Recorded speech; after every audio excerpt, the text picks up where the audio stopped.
कहानी की शुरुआत एक बड़े से अस्पताल से शुरू होती है। यहाँ आज एक अमीर मरीज को लाया गया था। इस मरीज का नाम मार्क था और उसकी तबीयत काफी खराब थी। इस अस्पताल में निशु नाम की नर्स भी काम करती थी। वो जल्दी जल्दी डॉक्टर के पास आती है, जिसके बाद डॉक्टर कहे मुताबिक मार्क का इलाज शुरू कर देती है। डॉक्टर और निशु की काफी कोशिशों के बाद मार्क की जान बच जाती है। अगले दिन अस्पताल वाले निशु को एक तोहफा देते हैं। यह तोहफा मार्क ने भेजा था, लेकिन निशु उसे लेने से मना कर देती है। इसी बीच मार्क उसके पास आकर कहता है कि तुमने मेरी जान बचाई, इसीलिए मैं तुम्हें तोहफा देना चाहता हूँ। निशु उसे समझाती है कि मैं सिर्फ अपना काम कर रही थी, इसलिए मैं आपका तोहफा नहीं ले सकती। अगले दिन मार्क ने निशु के लिए बहुत सारे तोहफे भेजे। उसने उसके लिए एक महंगी घड़ी भी भेजी थी, लेकिन आज भी निशु उसके तोहफे नहीं लेती। निशु जब घर जाती है तो उसे वहां भी मार्क के तोहफे मिलते हैं। मार्क का प्यार देखकर वो अब सोच में पड़ गई थी। अब कहानी कुछ दिनों बाद शुरू होती है। मार्क और निशु एक दूसरे के करीब आ गए थे। निशु एक अच्छा पति चाहती थी और एक प्यारा सा बच्चा भी। मार्क उससे वादा करता है कि मैं तुम्हें हमेशा प्यार करता रहूंगा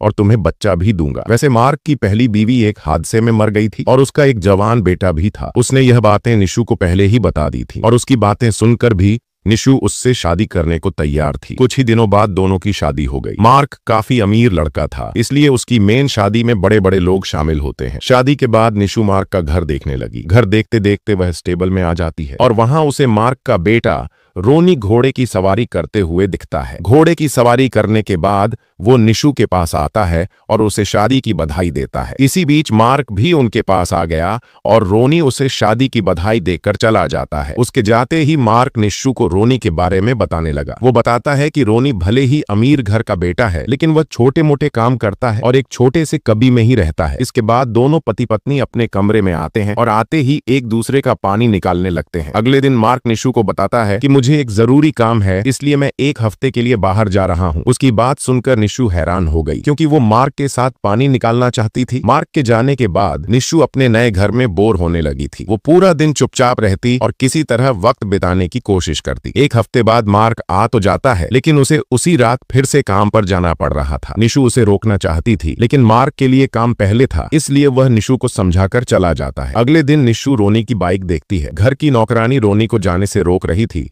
लेकिन रोनी अपने कबी में जाना चाहता था। इसी बीच निशु आकर कहती है कि रोनी को अपनी मर्जी करने दो। निशु की बात सुनकर नौकरानी चली जाती है, जिसके बाद रोनी निशु का धन्यवाद करता है। निशु उससे पूछती है कि तुम कहाँ जा रहे हो। रोनी बताता है कि मैं अपने कबी में जाना चाहता हूँ। मेरा कबी यहाँ से 30 किलोमीटर दूर है और मैं उसे नदी किनारे बना रहा हूँ। उसकी बात सुनकर निशु कहती है कि मैं तुम्हारा केबिन देखना चाहती हूँ। कुछ ही देर बाद रोनी उसे अपनी बाइक पर बिठाकर अपने कबी की तरफ जाने लगा। रोनी का कबी नदी किनारे था और जल्दी ही दोनों उस तक पहुंच जाते हैं। निशु यहाँ आकर काफी खुश थी, क्योंकि उसे यह कबी काफी पसंद आ गया था। इस कबी में बिजली का इंतजाम नहीं था। निशु यहाँ बिजली का इंतजाम करना चाहती थी, लेकिन रोनी उसकी मदद लेने से मना कर देता है। इसके बाद वो निशु को कबी में ही छोड़कर अपना काम करने लग जाता है। कुछ देर बाद निशु को मार्क का फोन आता है। वो उसे बता देती है कि मैं इस वक्त रोनी के कबी में हूँ और वो अपना काम कर रहा है। अगले दिन जब रोनी नदी में नहा रहा था, तो उसी वक्त निशु भी उसके पास खुद ही पहुंच जाती है। वो जाते ही उसे पुकारने लगी। रोनी नदी से निकलकर उसके पास आता है। निशु उसके लिए जनरेटर लेकर आई थी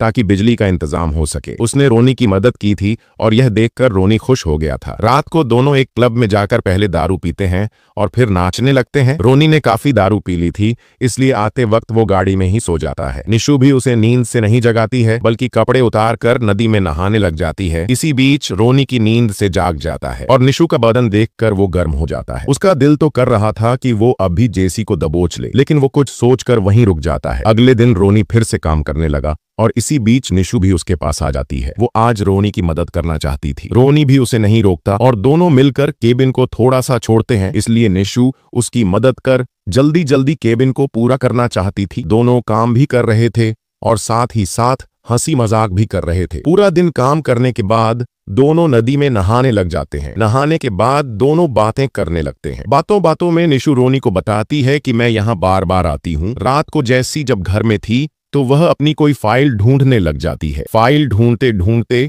उसके हाथ मार्क की फाइल लग जाती है। यह मार्क के मेडिकल की फाइल थी। फाइल में साफ साफ लिखा था कि मार्क भविष्य में कभी बाप नहीं बन सकता। अगले दिन मार्क काम से लौट आता है और आते ही निशु से मिलता है। दोनों जब कमरे में आते हैं तो निशु उससे फाइल के बारे में पूछती है। मार्क सफाई देते हुए कहता है कि पहले मैं ठीक था, लेकिन 5 साल पहले मुझे एक चोट लगी थी जिस कारण मैंने बाप बनने की ताकत खो दी, मगर मेरा इलाज चल रहा है और मैं जल्दी ही ठीक होकर तुम्हें मां बना दूंगा। निशु हर हाल में मां बनना चाहती थी, लेकिन यहाँ तो मार्क उसकी प्यास भी नहीं बुझा पा रहा था और पूरा दिन काम करता रहता था। मार्क की फाइल देखने के बाद निशु उदास रहने लगी थी। कुछ दिनों बाद मार्क फिर से काम करने बाहर चला जाता है। उसके जाते ही निशु फिर से रोनी के केबिन में आ जाती है। रोनी नदी में नहा रहा था और निशु आते ही उसे चूमने लग जाती है। जल्दी ही दोनों इतने गर्म हो गए कि एक दूसरे का पानी निकालने लगे। रोनी के साथ मजे करने के बाद निशु जब घर आती है तो वहां उसे मार्क नजर आता है। मार्क उससे कहता है कि मुझे काफी दिनों से तुम पर शक था, इसीलिए मैं कहीं गया नहीं था, बल्कि रोनी के केबिन पर नजर रख रहा था। मैंने देख लिया था कि उसने तुम्हारे बगीचे में पानी दिया है। अब मैं तुम्हारी जिंदगी तबाह कर दूंगा, लेकिन पहले उसको जरूर मारूंगा जिसने तुम्हारे बगीचे में पानी दिया है। इतना कहकर वो रोनी के केबिन की तरफ जाने लगा। निशु उसे रोकना चाहती थी, इसलिए वो भी उसके पीछे लग जाती है। थोड़ी ही देर बाद निशु रोनी के केबिन तक पहुंच गई। वो आते ही दोनों को पुकारने लगी और जल्दी ही रोनी उसके सामने आता है। रोनी काफी घबराया हुआ था क्योंकि मार्क नीचे गिरा हुआ था और वह बेहोश भी हो चुका था। मार्क की हालत देखकर निशु भी घबरा गई थी। कुछ ही देर बाद एम्बुलेंस दौड़ने लगी जिसमें जख्मी मार्क था। उसके पास ही निशु और रोनी भी बैठे थे। जल्दी ही मार्क का इलाज शुरू हो गया और इसी बीच पुलिस निशु से पूछताछ करने लगी। निशु पुलिस को सब सच सच बता देती है कि मैं जब केबिन में मार्क ने देखा, उसे पूरा शक था कि मेरा चक्कर रोनी से चल रहा है और वो रोनी को मारने केबिन में गया था। मैं उसे रोकना चाहती थी, इसलिए मैं भी उसका पीछा करते करते केबिन तक पहुंच गई थी। निशु से पूछताछ के बाद पुलिस रोनी से सवाल करती है। वो भी पुलिस को सच सच बता देता है कि मार्क मुझे मारने ही आया था। मैंने अपनी जान बचाने के लिए उसे धक्का दिया और वह नीचे गिरकर जख्मी हो गया। दोनों ने पुलिस को सब कुछ सच सच बता दिया था, लेकिन दोनों ने पुलिस को यह नहीं बताया था कि उनका सच में चक्कर चल रहा है। जल्दी ही डॉक्टर निशु को बताते हैं कि हम मार्क को बचा नहीं पाए। डॉक्टर की बात सुनकर निशु रोने लगी, जबकि पुलिस रोनी को पकड़कर अपने साथ ले जाती है।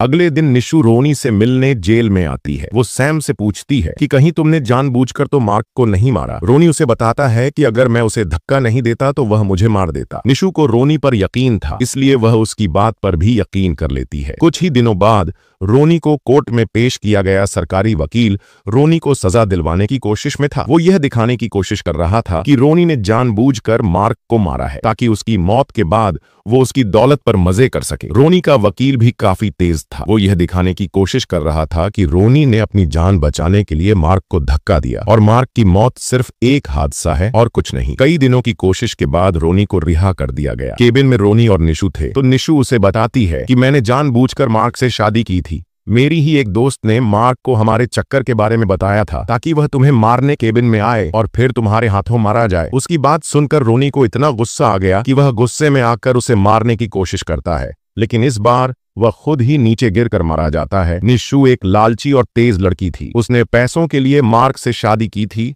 और उसने दोनों बाप बेटे को भी सफाई से खत्म कर दिया था ताकि वो उनकी दौलत पर पूरी जिंदगी मजे कर सके। इसी के साथ इस कहानी का यही खत्म हो जाती है। हमारी वीडियो देखने के लिए चैनल को सब्सक्राइब जरूर कर लेना दोस्तों।